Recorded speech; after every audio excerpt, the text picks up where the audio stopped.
News के प्रायोजक है Shahada Islamic mobile app. अभी ऐप डाउनलोड कीजिए, रिव्यू सबमिट कीजिए और ढेर सारे इनाम जीतिए।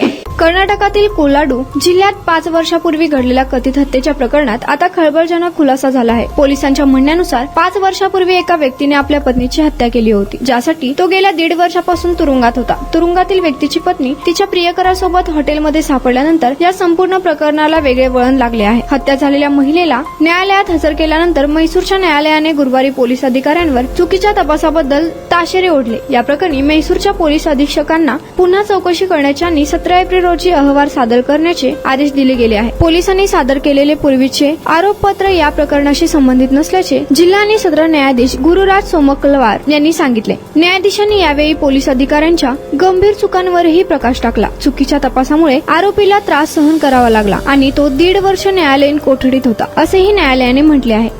या सगळ्या प्रकरणानंतर सुरेशने पुन्हा पोलिसात तक्रार करत पोलिसांनी पत्नीचा शोध घ्यावा अशी मागणी केली आहे। मात्र तक्रारीनंतरही पोलिसांनी या प्रकरणी कोणतीही कारवाई केली नसल्याचा आरोप सुरेशच्या वकिलांनी केला आहे। दुसरीकडे पत्नी मगलीने जिवंत असून ती मडेकरी येथील एका हॉटेलमध्ये नाश्ता करत असल्याचे सुरेश आणि त्यांच्या मित्रांना समजले। त्यानंतर पोलिसांनी हॉटेल गाठून सुरेशची पत्नी मलिके हिला प्रियकरासह ताब्यात घेतले। पोलीस चौकशीत ती विराजपेठेतील तशेट्टेगिरी गावात प्रियकर गणेश सोबत राहत होती। त्यानंतर मलिकेला कोर्टात हजर करण्यात आला आहे।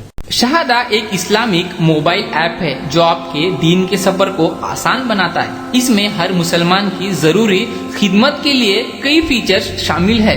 ये ऐप पूरा मुफ्त है और बिना किसी एड्स का है।